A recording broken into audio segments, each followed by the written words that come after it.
What looks like corporate-mandated kindness on a coffee cup could cost a barista her job and a single father his last chance at trust. This is the true story behind the handwritten messages that weren't supposed to be read, a secret flirtation exposed not by the adults involved, but by a 5-year-old girl who pointed at her mother and said, "She writes those just for you." At the center are two people, a single father named Mark, clinging to his morning coffee ritual after his divorce, and Chloe, a barista and single mother following a corporate script until she decided to rewrite it. What begins as a mandatory "have a nice day" escalates into a secret, handwritten dialogue, a violation of policy that risks everything when the one person who can't keep a secret decides to share. For Mark, the Daily Grind Cafe was more than a stop for caffeine. It was the one fixed point in a world that had come undone 6 months earlier when his wife moved out. Every weekday morning at 7:15, he'd walk in with his 5-year-old daughter Emma, order a large black coffee, and take the same corner table. It was a ritual of normalcy, a small promise that some things could still be predictable. Mark was 34, an architect whose blueprints for his own life had been abruptly redrawn. The shared custody schedule was a color-coded spreadsheet on his fridge, a map of a fractured kingdom. Emma was his North Star, and this cafe, with its familiar hum and smell of roasted beans, was their neutral territory. Behind the counter, Chloe was 28, a single mother to a daughter named Sophie. She'd taken the barista job 8 months prior, needing hours that aligned with preschool schedules and a manager who didn't blink at last-minute callouts for sick kids. The work was a relentless cycle of grinding, steaming, and serving, governed by a new corporate policy installed just weeks before Mark became a regular. Management, in a bid to appear authentically connected, mandated that baristas write a personal message on every cup. What sounded charming in a boardroom was a logistical nightmare on the floor. During the morning rush, Chloe had approximately 4 minutes to make each complex drink while also conjuring an original, legible note for stranger. The pressure was immense. Write, "Have a great day" too often, and you'd get a warning. Be too generic, and you'd fail the secret shopper audit. For the first month of Mark's patronage, Chloe's messages to him were purely procedural. "Cheers, enjoy, hope it's a good one." She saw him as part of the scenery, the quiet, tired-looking guy with the sweet little girl who always asked for a splash of whipped cream on her hot chocolate. But then she started to notice the details, the way he'd patiently help Emma sound out words on her kid's menu, the architect's pencil sometimes tucked behind his ear, the absence of a wedding ring. Her own life, a similar tapestry of solo parenting and long hours, created a silent resonance. One Tuesday, during a rare lull, she glanced at him helping Emma with a crayon. On impulse, she didn't write the usual. Instead, she scrolled on his cup, "The strongest foundations are built one day at a time." Mark almost didn't see it. He was packing Emma's coloring book, preparing to rush to the office. He took a sip, and there it was, nestled near the lid. He paused. It wasn't the standard "have a nice day" he'd grown to ignore. It felt aimed. He looked up at the counter, but Chloe was head down, already steaming milk for the next order. He dismissed it as a coincidence, a random platitude that happened to hit home. But it stuck with him all day, a small, unexpected warmth in his chest. The next day, the message read, "Coffee first, then conquer." He smiled. The day after that, "Don't forget to look up." He did, instinctively, and caught Chloe's eye for a fleeting second before she turned away. A pattern was emerging, hidden in plain sight on a disposable cup. For Chloe, it became a secret game, a tiny rebellion against the corporate script. She'd think about him during her commute, wondering what kind of message might land. It was a one-sided conversation, a risk that felt thrillingly personal in a job designed to be impersonal. She knew the rules. Flirtatious messages were expressly forbidden, a fireable offense. Her notes walked a tightrope, kind, observational, but not overt. "Your daughter's laugh is the best sound in here. The forecast says sun later, hope it finds you." For Mark, these scribbles became the highlight of his morning. In the bleak landscape of his new reality, they were a signal. Someone saw him, not just as customer number 73, but as a person. He began to arrive a minute earlier, to linger a moment longer, chasing that hit of connection. He learned her name from her name tag, Chloe. He started to notice her, too, the efficient grace of her movements, the way her serious focus would break into a genuine smile when Sophie's picture flashed on her phone behind the counter. The turning point arrived on a rainy Thursday in October. Emma was home with a cold, so Mark came alone, feeling the weight of the empty space beside him. He was drained, facing a deadline at work and the echoing quiet of his apartment. He placed his order, barely speaking. When he got his cup, the message was different. No uplifting quote. In small, careful letters, it simply said, "You look like you could use a win today. You've got this." It was so direct, so perfectly attuned to his private struggle that it bypassed his defenses completely. He stood frozen at the pickup counter, staring at the words. This was no corporate mantra. This was communication.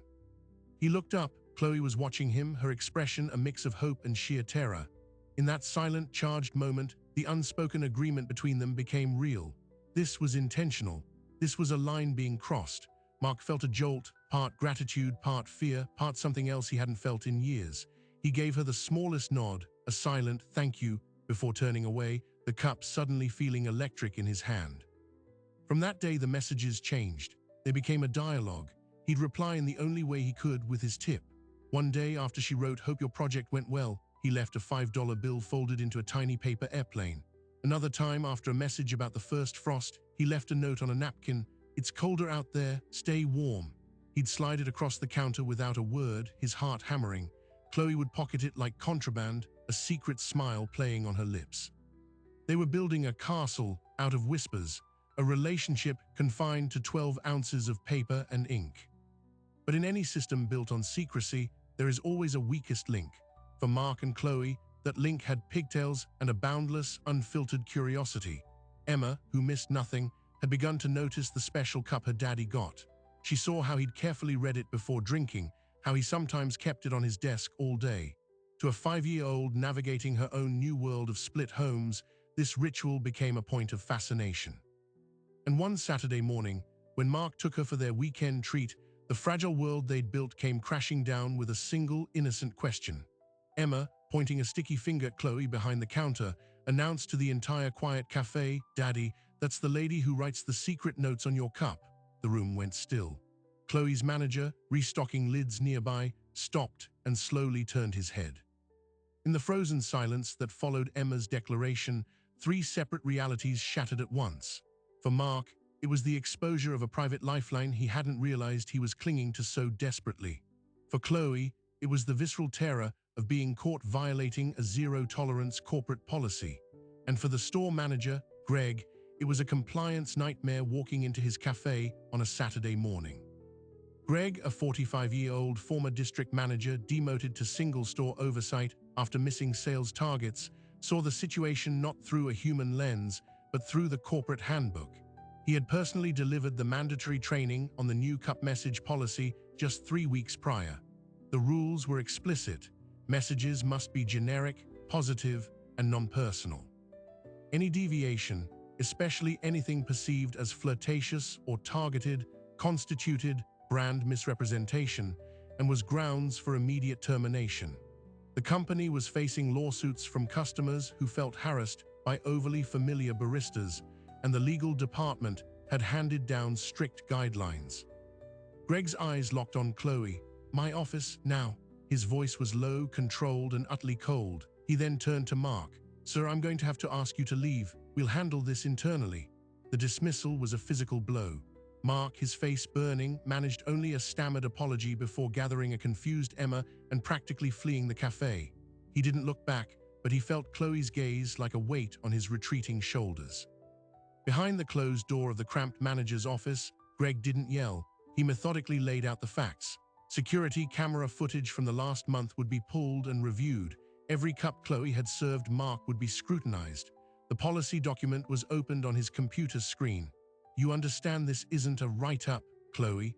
This is a termination-level incident. You personalized a corporate communication channel.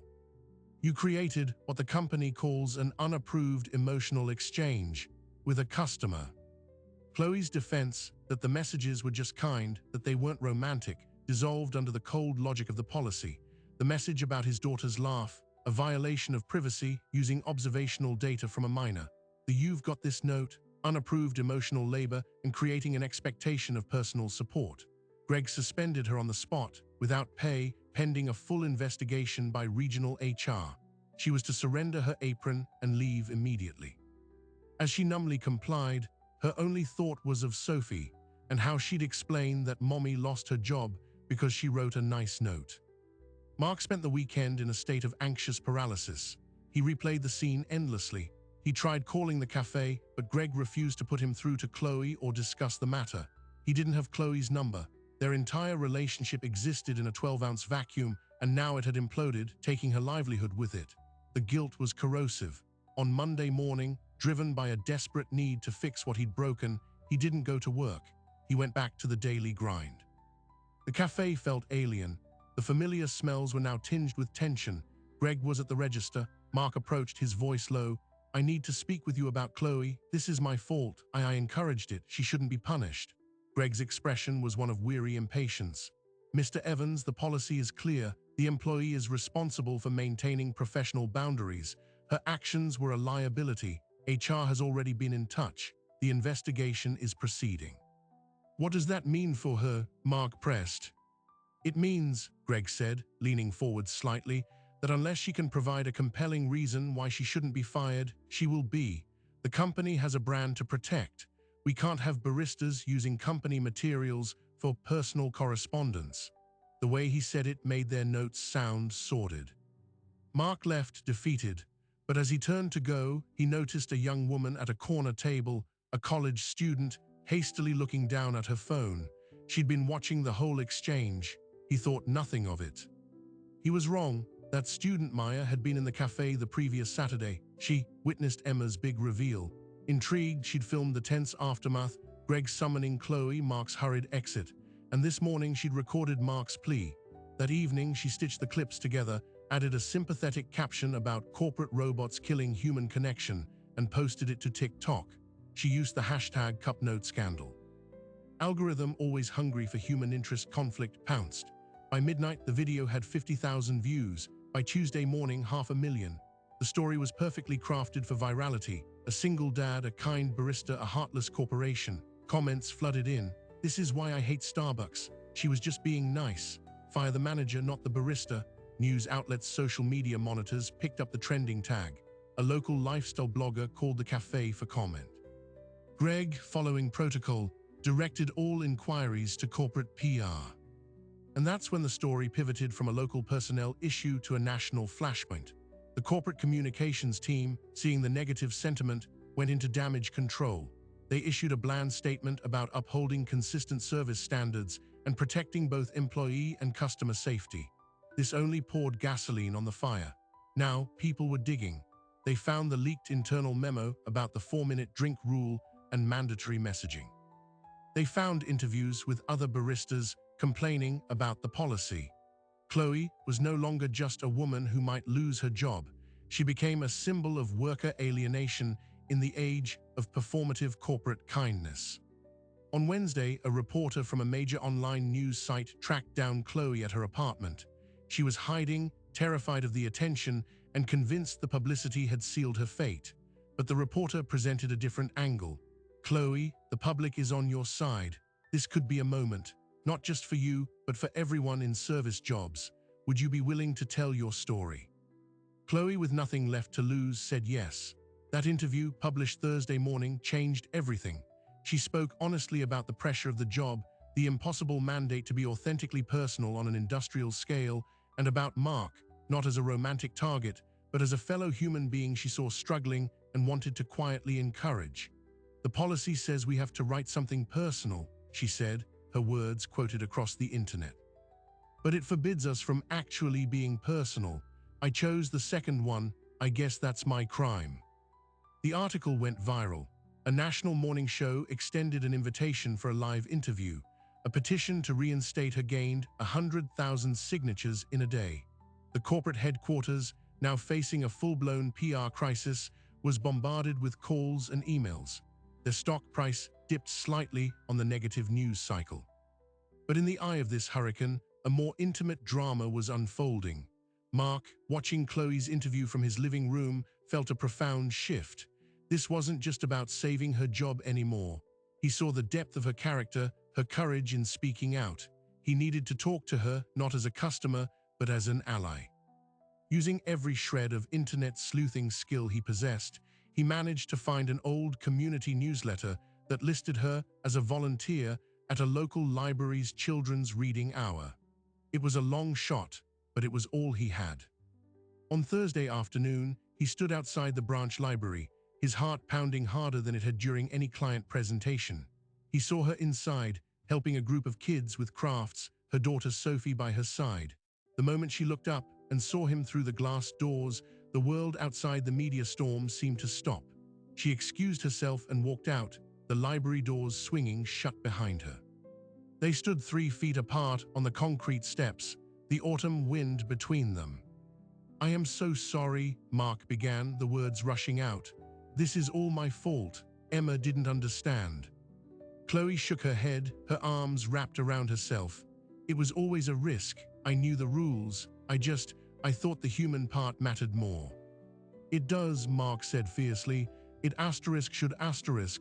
Look at what's happening. People see that." "People see a story," Chloe corrected, her voice tired. "They don't see my rent bill. Corporate isn't going to back down. They'll fire me as an example to every other barista in the country." "Then we fight them," Mark said, the we hanging in the air, significant and new. "Together. I'll go on that morning show with you. I'll tell them I pursued it, that I read into things that I—" "No," Chloe interrupted softly. "You have Emma to think about. You don't need your name and face all over this." "It's already all over it," Mark said. "And Emma, she already asked why the nice coffee lady is sad. I can't hide from this. I won't." They were interrupted by Chloe's phone vibrating incessantly in her pocket. She pulled it out, her eyes scanning the screen. Her face went pale. "It's a new email from HR. They've moved up my disciplinary hearing. It's tomorrow at 10 a.m. at the regional office." She looked up, her eyes wide with fear. "They're not waiting for this to blow over. They're going to end it." Mark's mind raced. The public support was a wave, but corporate bureaucracy was a fortified wall. A hearing tomorrow gave them no time to organize, to marshal the public support into real leverage.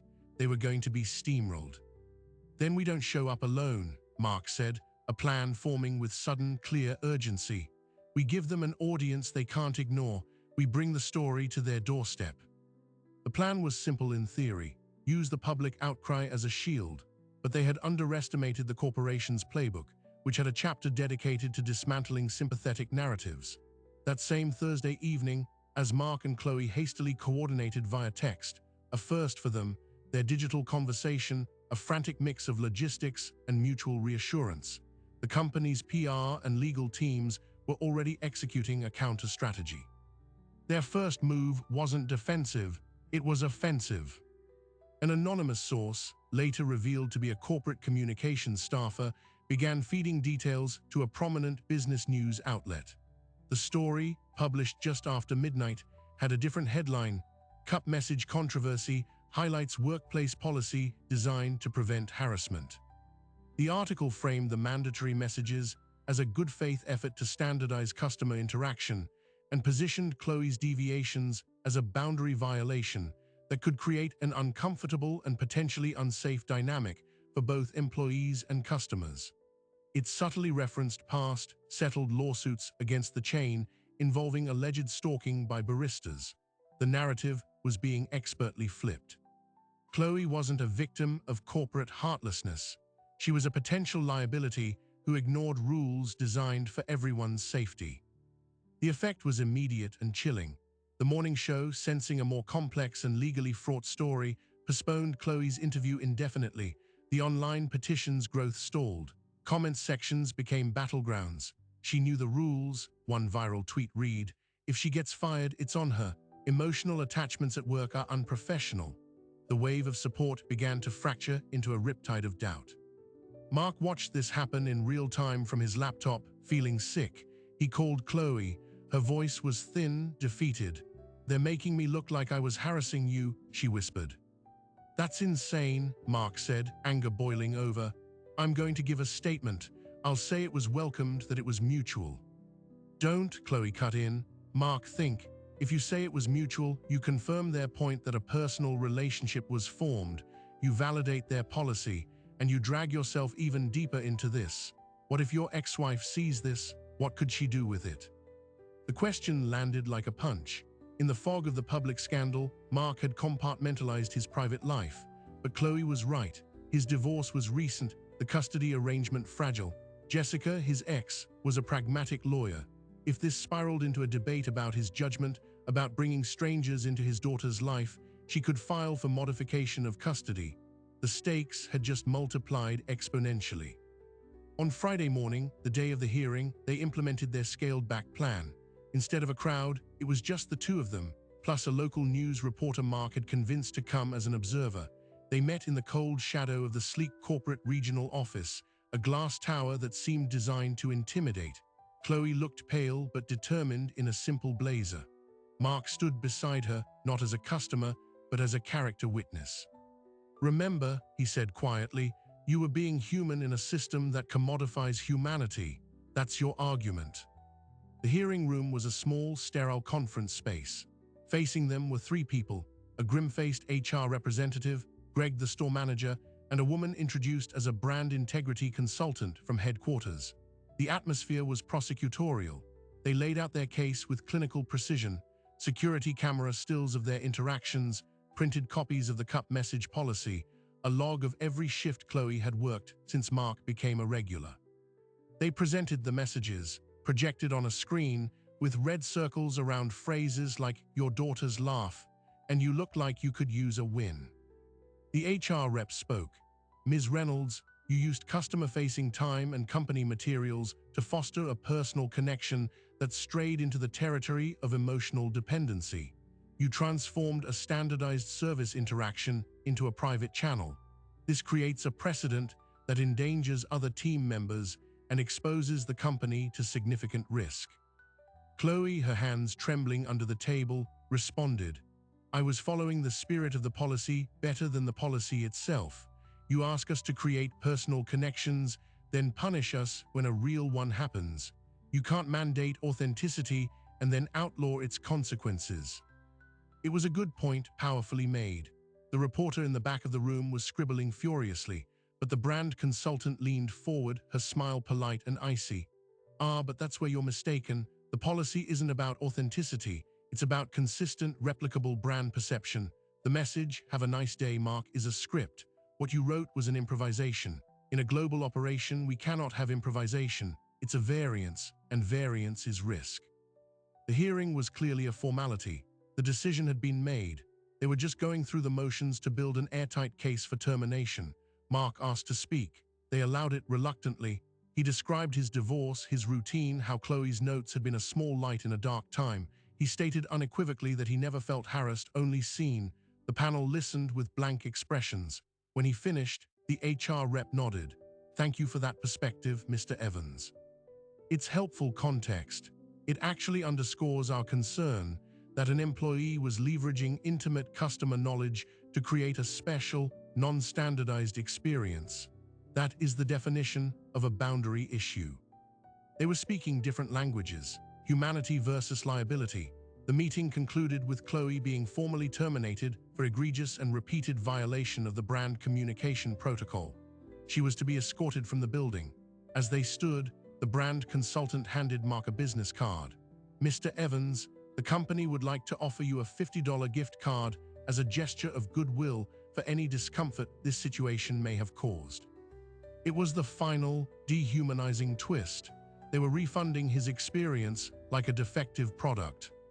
Chloe walked out numb. The reporter got a few quick quotes before she was shooed away by a PR minder. Mark followed Chloe to the parking garage. She leaned against her agging car, not crying, just empty. "So that's it," she said flatly. "I'm unemployed, a viral villain. What do I tell Sophie?" But the story wasn't over. The reporter, incensed by what she'd witnessed, filed a raw, emotional piece that went live at noon. It focused on the cold corporate logic of the hearing, the gift card offer, the brand consultant's chilling statement about variance. This piece didn't just generate sympathy, it generated outrage. It struck a nerve with anyone who'd ever felt like a cog in a machine. The backlash against the company's handling of the firing was even fiercer than the original support for Chloe. And then came the second twist, the wait. it gets worse moment that reframed everything. Late Friday afternoon, a different video surfaced online.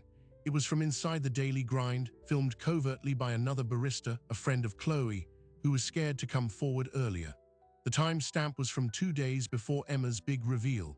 It showed Greg, the manager, holding a cup and laughing with a regular customer, a wealthy-looking older man. Greg took a marker and wrote on the man's cup, then showed it to him with a wink. The camera zoomed in. The message read, "For my favorite hedge fund manager, the usual insider tip." The customer laughed, patted Greg on the back, and left a $100 bill in the tip jar. The hypocrisy was breathtaking. The manager was not only personalizing messages, he was doing so in a way that blurred professional lines for what appeared to be financial gain. The double standard was blatant. The new hashtag erupted, 2-cup policy. The public's anger now had a perfect target. The corporation's carefully constructed narrative of policy for safety crumbled instantly.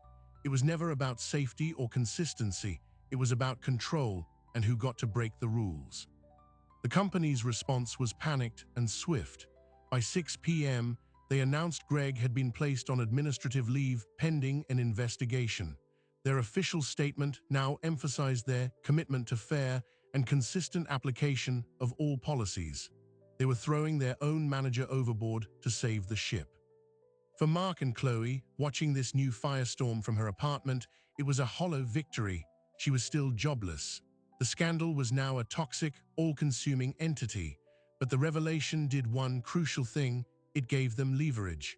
The corporation was now in full damage control mode, vulnerable. Mark's phone rang. It was an unknown number with a corporate area code. He answered, putting it on speaker.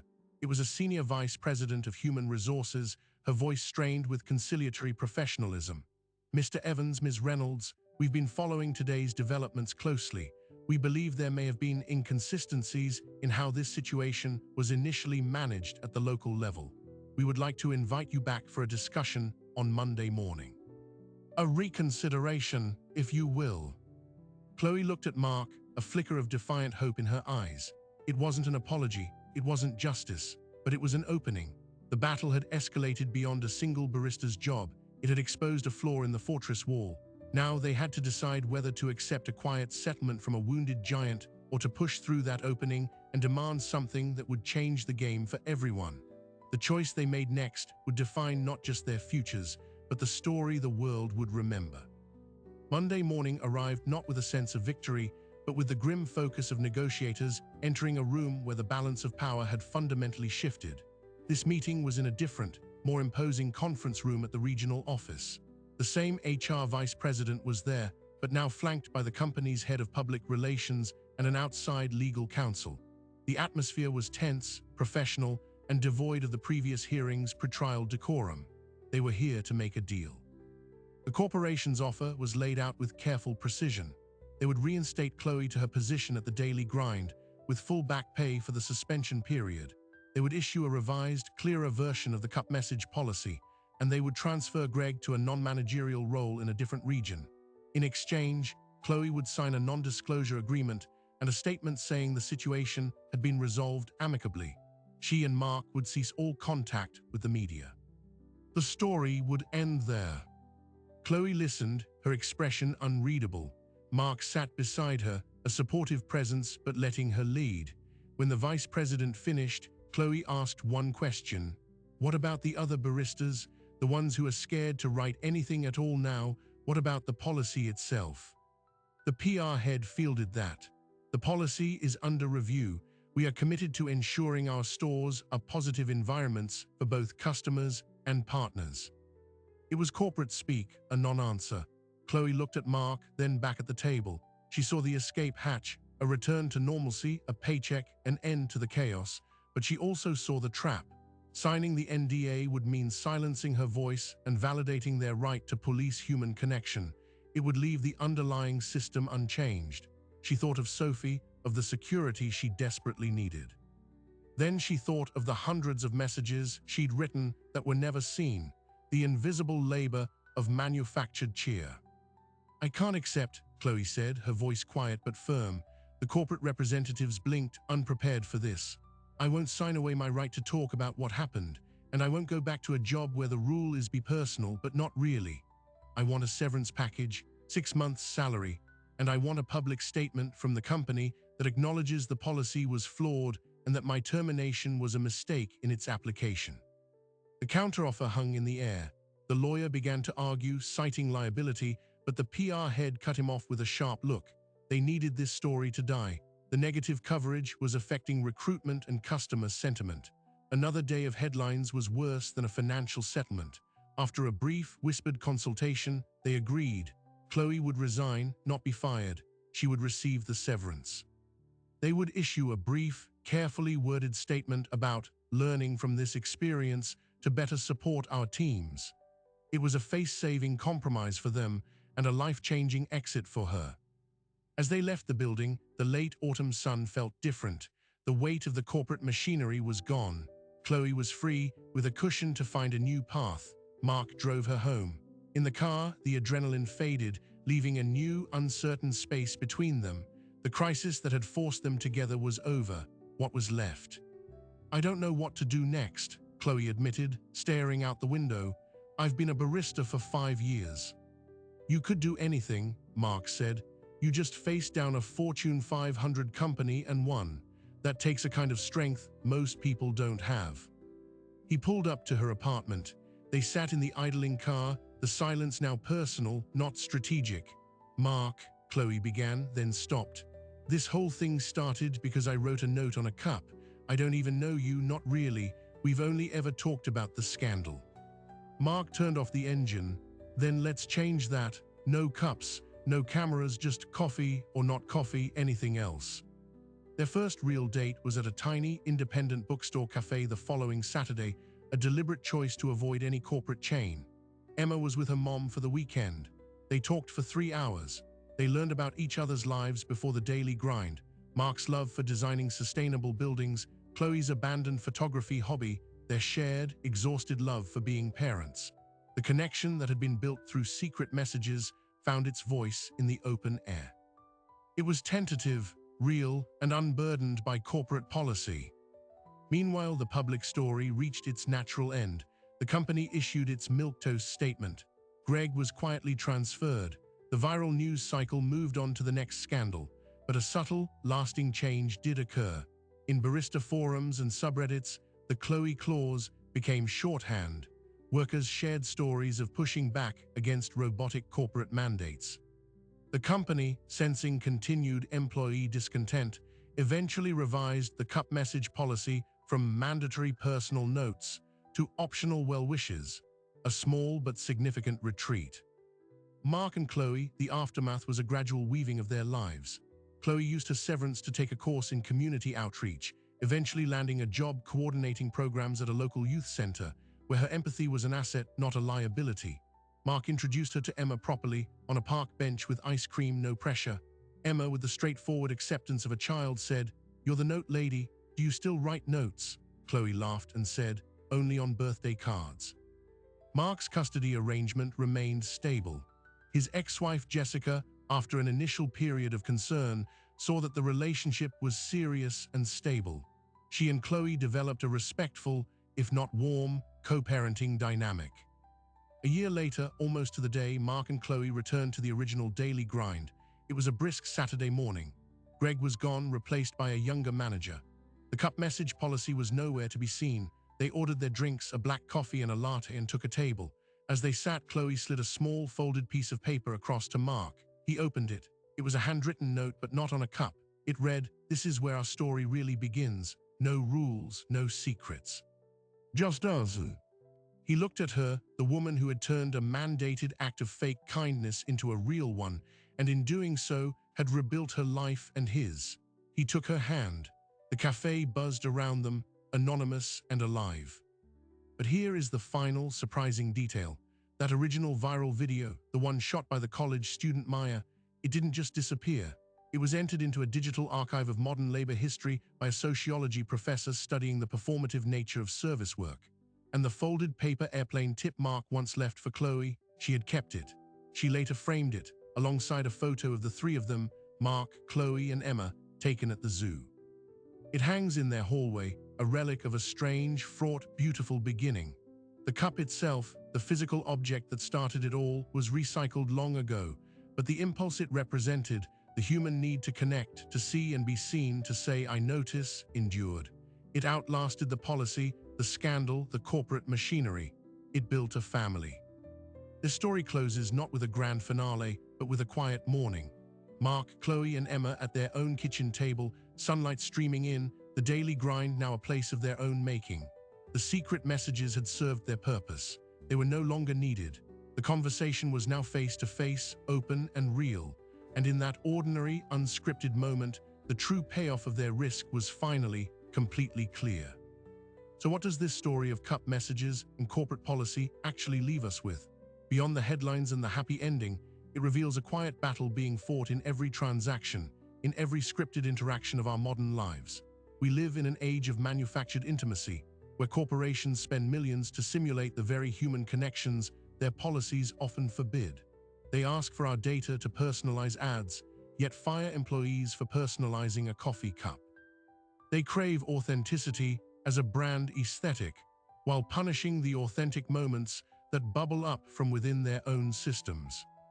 Mark and Chloe's story went viral not because it was unique, but because it was deeply recognizable. Everyone has felt the hollow ache of a scripted "have a nice day" from someone who looks exhausted. Everyone has craved, even for a second, to be seen as more than a consumer, an account number, or a task on a checklist.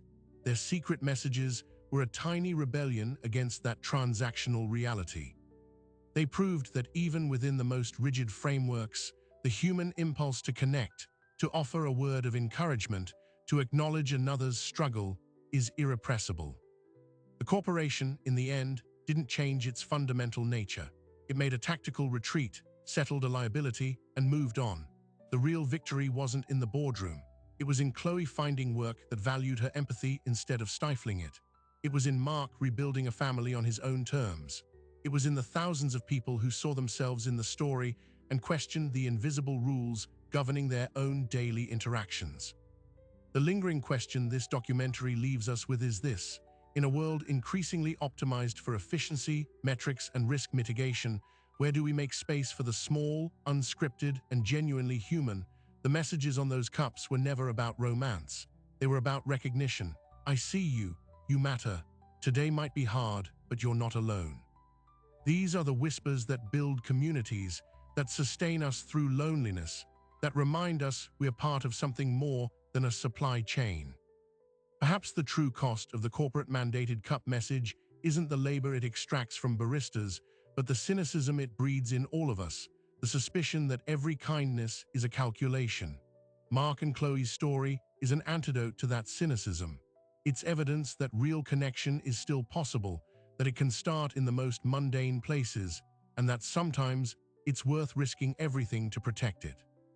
Their journey from secret notes to a shared life reminds us that the most powerful forces are often the simplest: a moment of courage, a gesture of kindness, and the choice to say yes when the world is built to make us say no. If their story resonates with you, consider subscribing. We share documentaries that explore the hidden human layers beneath the surface of our everyday world. Thanks for watching.